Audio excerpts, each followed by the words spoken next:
YouTube, we're back. That last game was pretty quick, so we'll do a double header. A double header, 2-in-1, new year. Yeah, we're gonna do it. And we're going to go with the Korean beta server game. We got the number 1 and the number 2 player. Not many games have been played, not many people have participated yet. It's just a beta, still being discovered by all of the Koreans. But we got the 2 number 1 players. We got YouTube Sukon here playing Protoss. He's got a pretty good Protoss. I've seen this guy play before. I haven't seen this game yet. I haven't really seen any games yet. And as you can tell, that this new Korean ladder is on the Korean fastest map version. Not many people are happy about the change. Some people don't really care. I don't really know what's going to happen with the ladder on the non-Korean map, if we're going to switch over or what, but we're going to see how this game goes, how the buildings change, see if the builds change, see if anything's any different. It does look like the Zerg is going to go for a standard hatchery, and he is going to be able to scout his opponent. That's always nice. It's always like a good and a bad thing when you scout your opponent with an overlord, because if he sees the overlord, then he also knows that you're there and he's also scouted you. But if you could just peek and then back off, you can get a sense of what he's doing. But he's just gonna go right in and he's gonna take advantage of the full scouting. Protoss doesn't have any anti-air for a long time, unless you of course get cannons, but then the overlord can just move away. So the Overlord is going to be able to check out and scout along what's going on. The Protoss, though, of course, is going to know exactly where the Zerg is, and he's going to send that probe right over and check out what's going on. So they're both going to know exactly what each other are doing. Let's see how these Koreans do. We got both their APMs over at near the 400 mark. I've never seen... I think Brown is Hello on the... I think they're the same person. I'm not sure, though. Because he's got a couple names like Hello Hi. And then I guess thanks would fit that line of name making.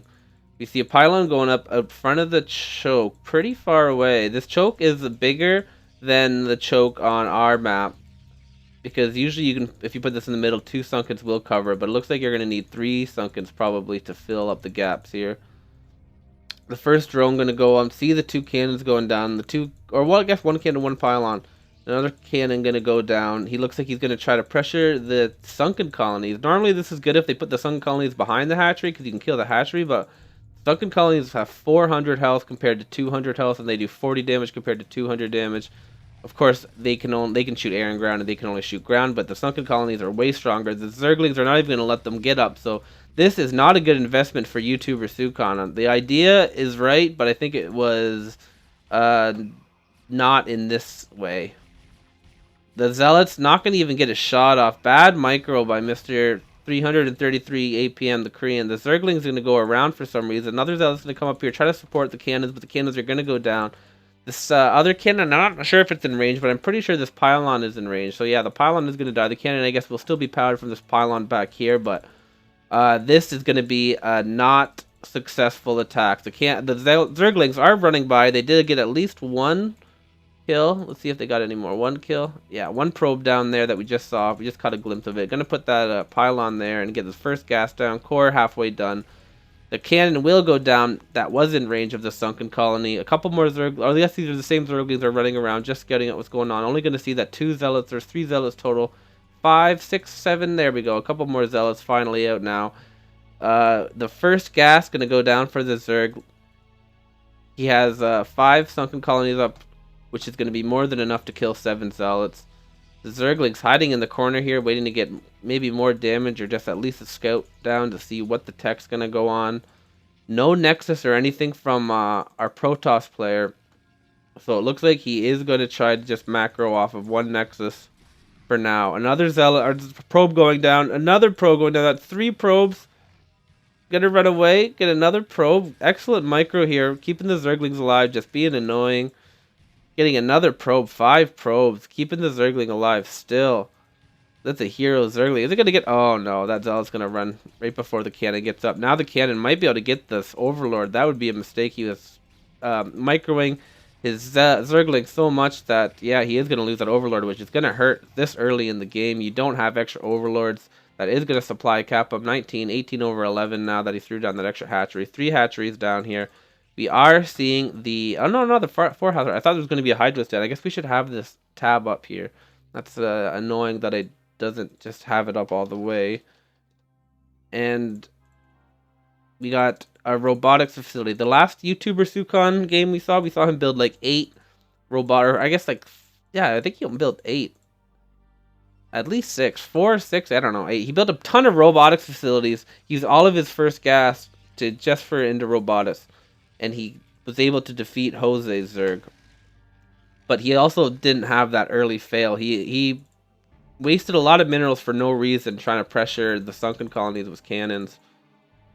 I would have much rather him just put his pylon out here and make sure that those probes, or those Zerglings didn't get by and get those 8 kills. Just putting them right here, they would have got up, they wouldn't have gotten down, and they would have prevented those Zerglings probably from going into the main and killing those probes. The no more sunken colonies have been thrown down, so he is now going to add a couple more after he went pretty hard on the macro. It looks like it's going to be oh no, I thought that layer was going to be for Aspire, but maybe just for lurkers. Oh no, but he's going to go for the Hydra speed, so I don't really know what the plan is here. I don't know. Oh, there he is. It's Aspire. So I guess maybe he's just going to get a couple Hydras out just to defend any drops and help defend the choke while teching ultimately into Muta. I think his plan is going to be Mutas, but he does want a couple Hydras to kill off any early Reaver drops or Zealot drops. Here it is coming in, the first dropship coming in with the first 4 Zealots, 2 goons following it, because they probably are going to get loaded in right afterwards. They also have vision to kill any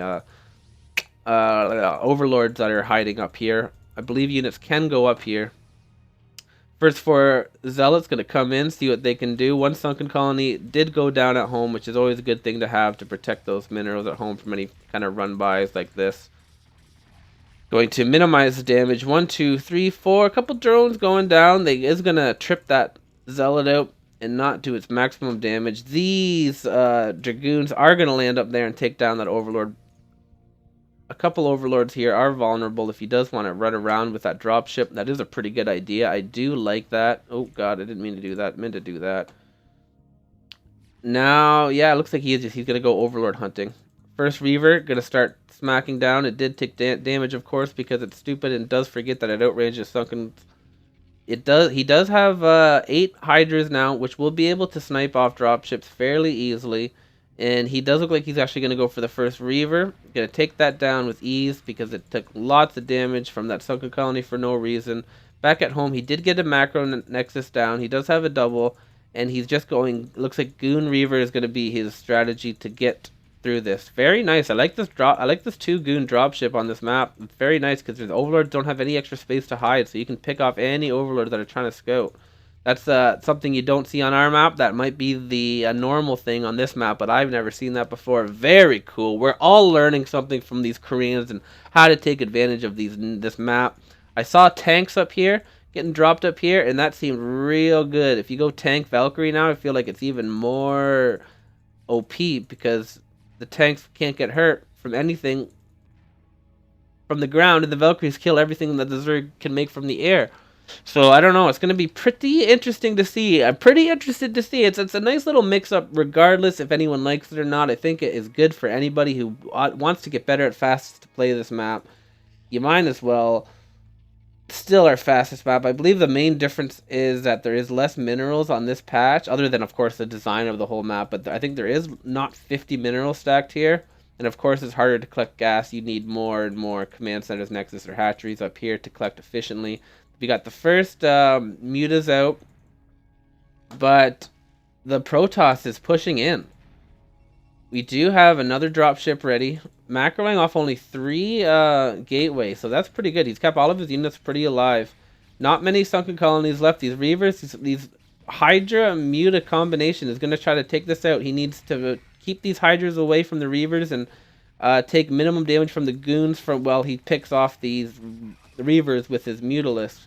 Going after the first 2 now, and once he kills these Reavers, these Hydras should be able to at least micro and kill all of these Zealots. Again, the Goons are going to be a different story, but Goons don't or do as well versus Hydras if they don't have any Reaver support. Now he should be pulling up these Hydras now that the Reavers are taken out. 2 more Reavers at least going to be coming in to join, losing another Overlord. Going to get supply stuck again. He did get super greedy. He didn't focus a lot on building Sunkens. He was just macroing hard at home. So he's going to be able to have pretty good production, which might catch the Protoss off guard, because usually people really don't want their choke broken and spend a lot of minerals defending their choke.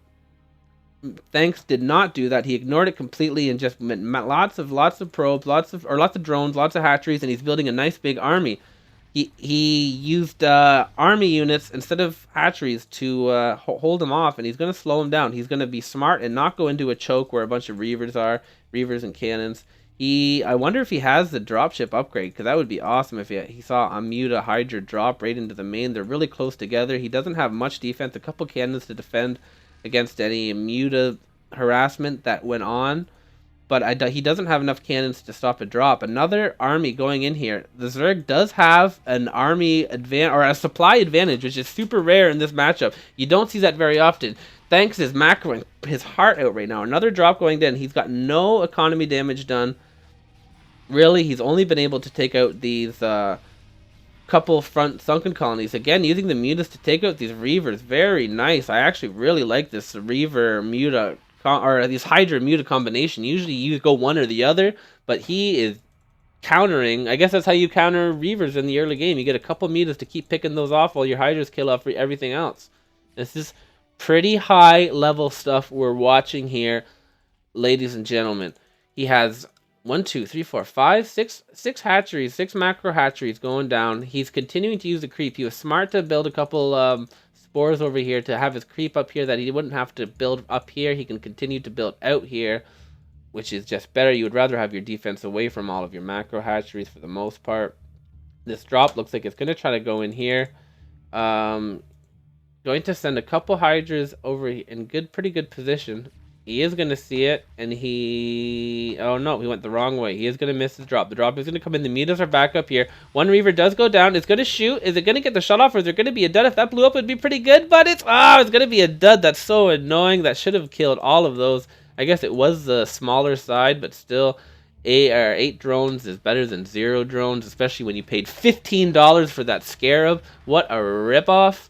That Reaver needs to go get a refund, taking out more Reavers. If you lose this many Reavers as Protoss in the early game, and there's this many Hydras on the ground, it's not looking good. He does have 1 High Templar out, but he doesn't have enough Storm. He's going to get picked off before he even has enough energy to think about storming.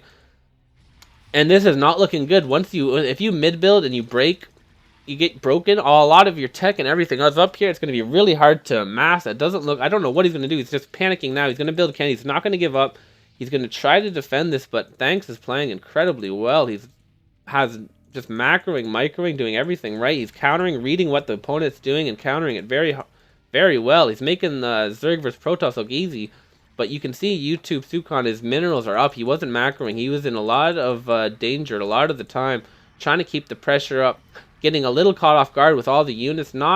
You don't see that many units that early. If you see Mutas, you're not expecting Hydras, and if you see Hydras, you're not expecting Mutas. The DTs are going to come up, but he does have Overlord speed that's going to come off. Not going to be able to save him. Usually DTs are your last saving grace. If they can get enough damage before your opponent notices, you might have a chance, but Thanks is going to bring the Overlord just one in time. Going to micro these units and while macroing at home.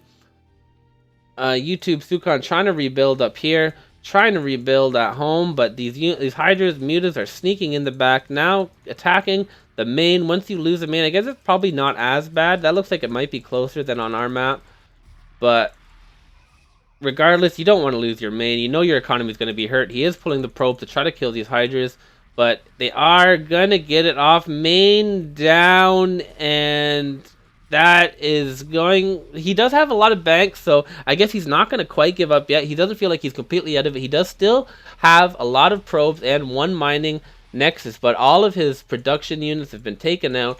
A lot of his gateways have been killed. He has 4 gateways and 1 robotics. He cannot spend the minerals. He's now building lurkers. Very smart move. He wants to kill the rest of these probes, and what better way to do that than with a couple of lurkers? 2 lurkers especially can do that in 1 swing if they are in sync enough. Continuing to macro up. He did this with how many gas? 4 gas. I like that. I like that. I like it. I like it. And he does have a lurker at home, protecting, continuing to pressure. The lurkers are coming in and going to take out most of these probes, going to stop them from mining. Just pushing in with all of his units. He doesn't have much, but YouTube Sukon has nothing. He doesn't want to give him a chance to rebuild, constantly pressuring, going after the economy. I don't see a probe anywhere else on the map. He's going to type in the Korean version of GG, I think. I think that's what it is. I'm not completely sure, but I imagine so because they're very good manner. Maybe it means Riri, but I'm pretty sure it means GG. And that was GG. That was a great game. A lot of stuff that I haven't seen before. The dropship with Dragoons picking off Overlords because there's nowhere to hide. I guess you have a couple minutes in the early game to do that before they get speed or mutas. And yeah, Thanks allowed his choke to get broken for the most part, and instead of wasting drones on sunken colonies, he went all units, Hydra, Muta, was able to pick off the Reavers. Very impressive game. Very impressive, very good job. I feel like the biggest fault for YouTube that game was wasting those initial cannons at the front, trying to take out sunken colonies with cannons is never a good idea. I feel like if he just did it up here and did his regular Reaver push, it would have been a little bit quicker, I guess, and he would have had a little bit more time to macro because he wasn't panicking and wasting time in minerals for no reason at the beginning, putting himself in a big disadvantage for no reason. And yeah, I think that was the main reason, but I'm not going to take that away from how good Brown played. Well done. GG. GG! Hope you enjoyed that. 2 videos in the new year in one day. Wow, Tony, you're just outdoing yourself. Exceptional stuff. GG. I guess we'll actually show the score screen as well. Before we go, check it out. 361 APM. That's real deal pro APM. 283 again. Just ridiculous. Very nice stuff. Good job, YouTube. Korean map. Gonna be tough out there on that Korean ladder, but your boy will probably jump in there, see what he can do. Maybe cast a couple of his Tony G versus 361 APM Koreans. Who knows? Who knows? Stay tuned. And until next time, GG.